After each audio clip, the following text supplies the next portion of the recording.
ভারতীয় সিনেমার ইতিহাসে বাহুবলীকে বলা হয় এক যুগান্তকারী সিনেমা। সিনেমাটি ভারতসহ আন্তর্জাতিক বাজারে বহু সিনেমারই রেকর্ড ভেঙে দিয়েছে। এবার সেই বাহুবলীর রেকর্ড ভাঙার জন্য রীতিমতো মহা আয়োজনে নামছে নিতেশ তিওয়ারির রামায়ণ। ভারতের এই ধর্মীয় মহাকাব্যিক চলচ্চিত্রটি নির্মাণের আগেই থাকছে তুমুল আলোচনার মধ্যে। ভারতীয় প্রতিবেদন অনুসারে সিনেমাটির বাজেট ইতোমধ্যেই এক অনন্য রেকর্ড করতে যাচ্ছে। সর্বশেষ তথ্য অনুযায়ী রামায়ণ তৈরি হবে 835 কোটি রুপির বাজেটে। তবে এখানেই শেষ নয়, বাজেট নাকি আরও বাড়তেও পারে। আর এই বাজেট কিন্তু শুধুমাত্র প্রথম কিস্তির জন্য। সেই হিসেব অনুযায়ী ভারতীয় সিনেমার ইতিহাসে সবচেয়ে ব্যয়বহুল সিনেমা হিসেবে প্রতিষ্ঠিত হতে যাচ্ছে রামায়ণ। বাহুবলীর দুটি কিস্তি মিলিয়ে মোট বাজেট ছিল 430 কোটি রুপির মতো।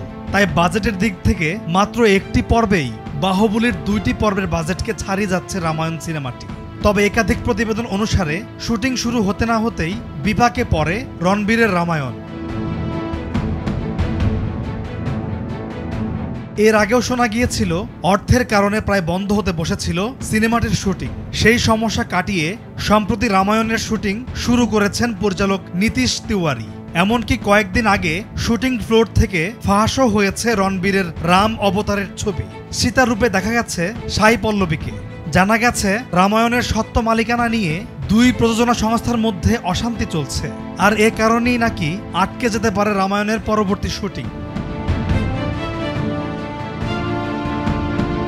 বলিউড সূত্র থেকে পাওয়া খবর অনুযায়ী সিনেমাটির অন্যতম প্রযোজনা সংস্থা মধু মন্টেনার সঙ্গে আর্থিক লেনদেনের সমস্যা নিয়ে জটিলতা শুরু হয় প্রাইম ফোকাস টেকনোলজিসের। প্রাইম ফোকাস টেকনোলজিস অনেক আগেই প্রজেক্ট রামায়ণ নামে স্বত্ব কিনে রেখেছিল।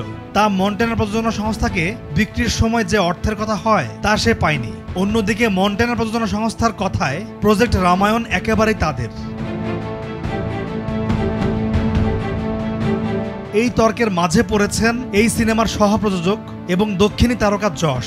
রামায়ণের রাবণের চরিত্রে অভিনয় করেছেন তিনি। যশ জানিয়েছেন রামায়ণ একেবারেই স্বপ্নের মতো। ইতোমধ্যেই ভিএফএক্সের কাজ শুরু হয়েছে, তাই এই সব সমস্যা কাটিয়ে শিগগিরই ফের শুটিং শুরু হবে। পরিচালকের সঙ্গেও এই নিয়ে আলোচনা হয়েছে তার। 3টি কিস্তিতে তৈরি হবে মহাকাব্যিক রামায়ণ। 2025 সালের দীপাবলির আগেই রামায়ণ ট্রিলজির প্রথম পর্বের কাজ ছাড়তে চাইছেন নির্মাতারা। পলাশ খান, নিউজ ডেস্ক, ভোরের কাগজ।